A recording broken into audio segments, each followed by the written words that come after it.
What is up guys, I'm Alex and this is Budget Cooking. Today we are going to make a fast and easy pizza recipe. It should be done in about an hour and a half or 2 hours, and then you'll enjoy really good homemade pizza. For this we're going to need tomato sauce or chunks, some kind of processed meat, whatever you like, a block of mozzarella, about 100 grams per pizza should be enough. Some flour, it does not matter what type of flour it is. If it is 650, 550, 00, 000, it doesn't matter. Some instant yeast, some lukewarm water, and a little bit of salt. And we're gonna also need some sugar. So we're gonna start by zeroing out our scale with the bowl. If you do not have a scale, I will convert the grams into cups, teaspoons, and tablespoons in the description, so make sure to check that. For 2 pizzas, I'm going to use 340 grams of flour, and we're going to leave the flour right beside us because we're going to need a lot of it.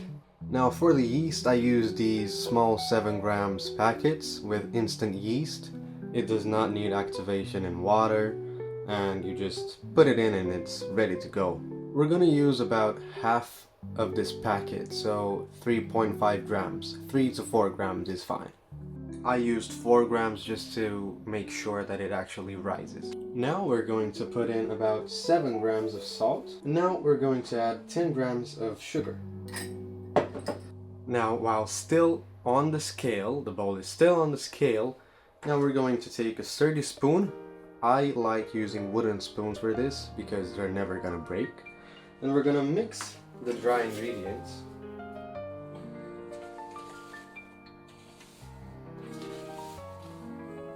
And now we are going to pour in 200 grams of lukewarm water, about 30 degrees Celsius or 86 Fahrenheit. It should not be hot because you'll ruin the dough. And if it is too cold, then you will not activate the yeast and it won't rise. So let's pour in 200 grams right in the middle.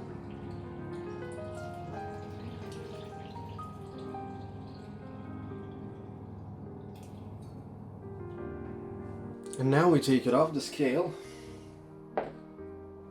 and we start mixing.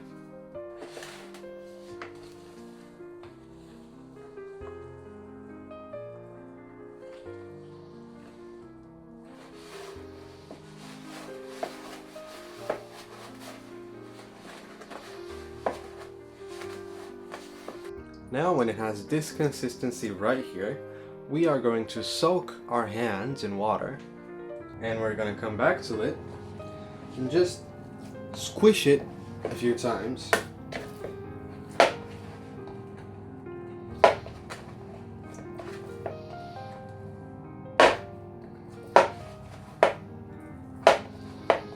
While you're doing this, try to pick up all the dough that you can from the bowl.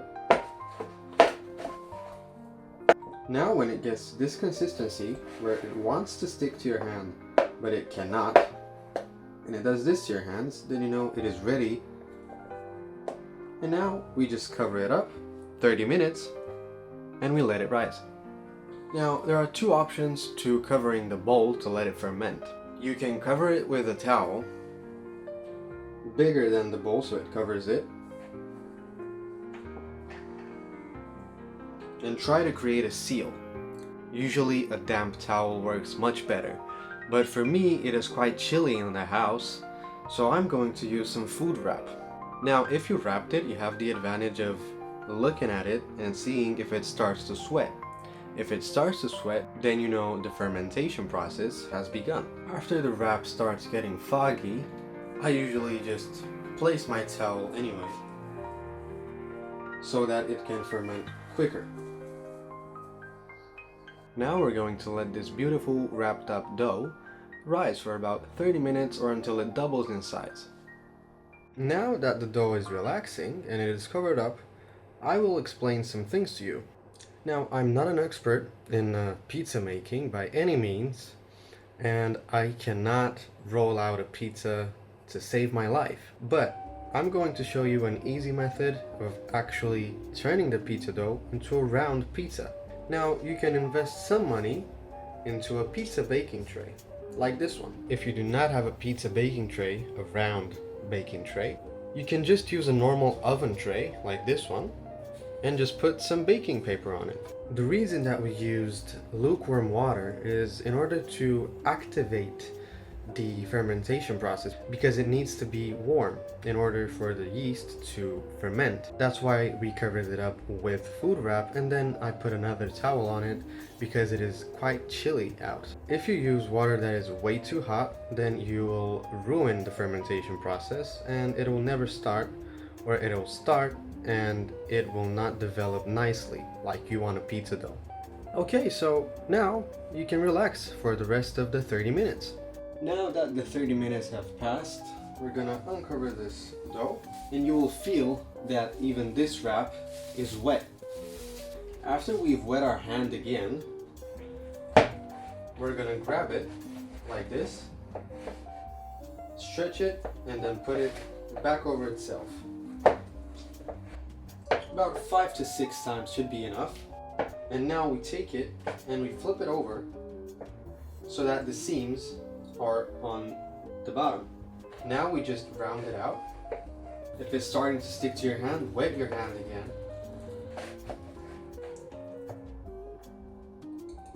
Now that this is done, we cover it back up and we let it sit for 60 minutes.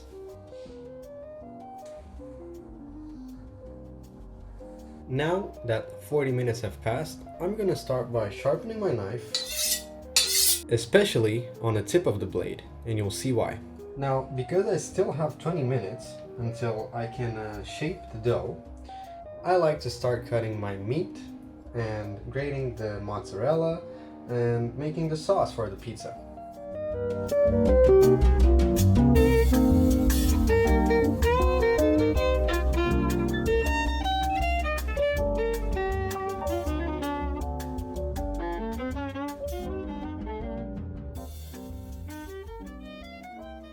I recommend that you cut it in smaller pieces so that when you grab a slice of pizza, the processed meat doesn't fall off of it. Now that I have 10 minutes left until the dough is ready, I like to preheat my oven to the hottest setting I have, at least on a gas oven, because it needs to be extremely hot and preheated so you do not burn the bottom of the pizza and then the rest of the dough is raw. As far as height setting of the tray in the oven, I recommend somewhere in the middle so you do not burn the bottom and the top is well done as well. You'll usually want to grate the mozzarella on the biggest holes you have on your grater.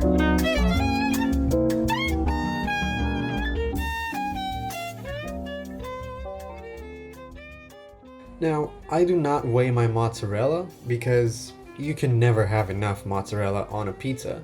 But you can just grate some now, and then if it isn't enough, you can grate more later. Now for the pizza sauce, which is the part you've all been waiting for, it is extremely simple. You have the sauce, or the chunks. If you do have chunks, you are going to need an immersion blender and just blend the sauce after you season it. Now here I have some dried crushed oregano and dried and crushed basil.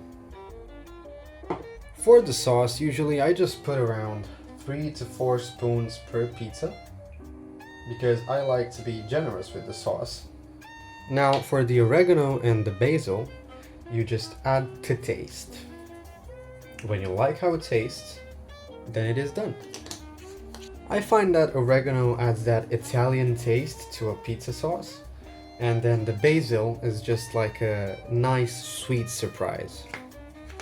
Now, because this is the budget cooking channel after all, we do not blend with an immersion blender. You just mix it until you can't see any more seasonings.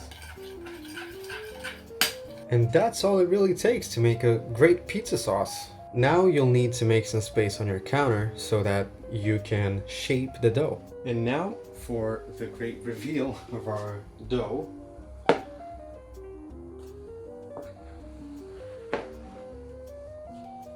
You can see that it doubled in size, and it now has an elasticity that will help you shape it into a pizza shape. Now we'll just take some flour. First of all, I want it on my hands so the dough doesn't stick. And the rest on the counter. Don't put too much though, because if you incorporate too much flour into the dough, it won't be as elastic. Usually I just shake the bowl up so that it breaks from the bottom. It's not sticking anymore. And I just flip it upside down and wait for it to fall.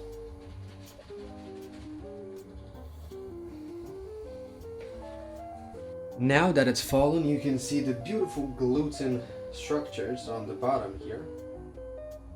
We just want to roll it in.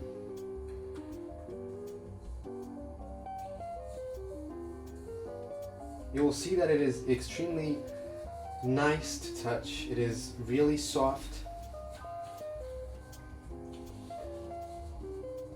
After you roll it like this, and it is not wet anymore, we can now shape it into a ball. Just like this. And now, using a scale, or just going by eye, we're gonna cut this dough in half so we can make 2 pizzas. If you want to make just 1 pizza, you can just half the whole recipe and you'll just have 1 pizza dough for 1 pizza. But I recommend doing 2 following this recipe, because you can wrap the other pizza dough and just refrigerate it until tomorrow. You don't need to apply any pressure while cutting, because then it'll stick.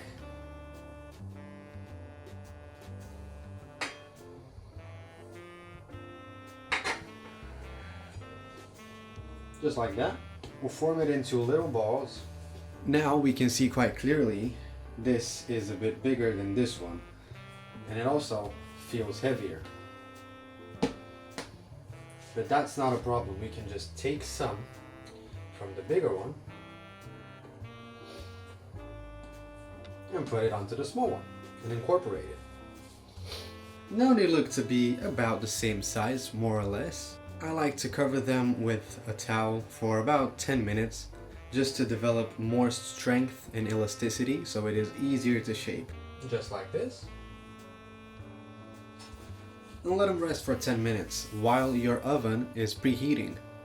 Okay, now that 10 minutes have passed and my doughs have been resting, my oven has also preheated to the highest setting. We're going to, again, spread some flour. This time you can be a little more generous with the flour and put some on the top of the dough.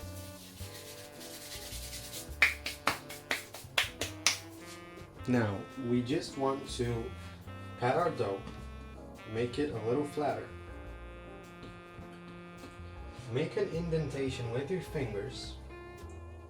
That's where the crust is going to be.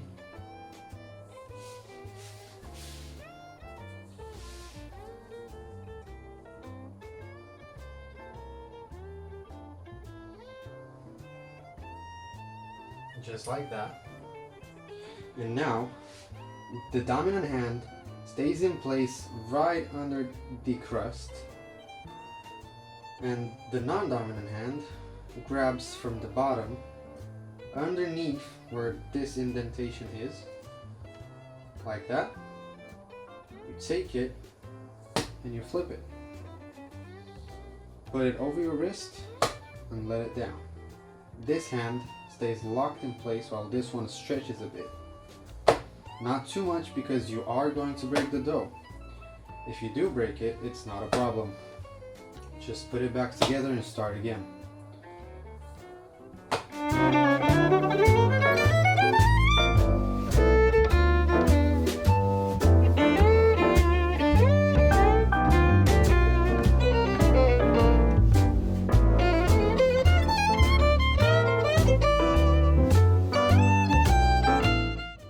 Just put it on a round tray, and you can model it here.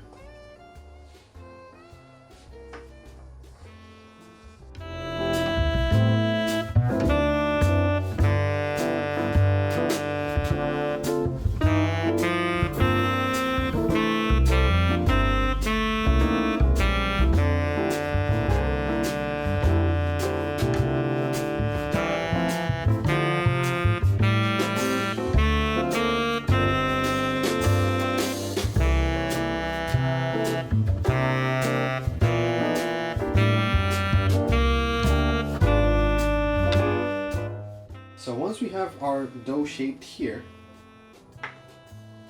we're gonna add the toppings on it.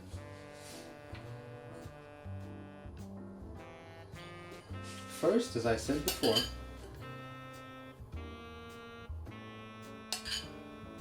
I'm gonna add the sauce. I'm gonna add 2 spoons at a time, because if we make it too heavy and the dough is fragile and it'll break, then you'll have pizza sauce in your oven and it'll burn, and you know, that is not good.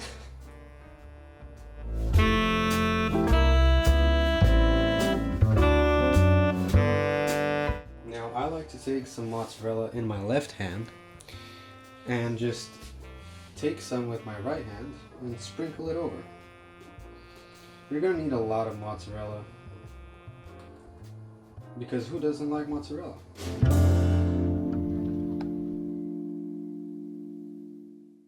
If you have any excess on the edge of the tray, make sure to get it off, because then it'll burn in the oven.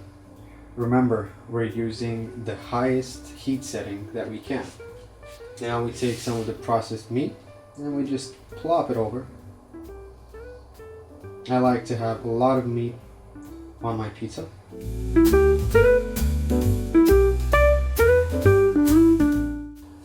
So that is a pizza that is ready to be put in the oven. Now that we put that pizza in the oven, I am going to make the second dough into a pizza.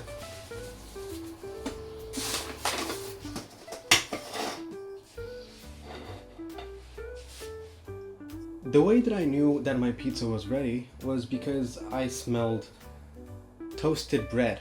So that means that the bottom of the pizza has got a nice browning going on, as you can see. Now I know you're hungry and I know it looks really tasty, but do not cut into it just yet. Wait for it to cool down just a smidge, because if you cut into it right now, the dough might not have settled and you might have some raw dough inside of your pizza. Just let it sit for a while and it'll be really well done. So I'm glad to say, guys, that this is it. Now if you do have one, grab a pizza cutter. If you don't, grab a pair of scissors and you can just easily cut a pizza with a pair of scissors. Now let's cut into it and see what we've made. As you can see, guys, this is our end result.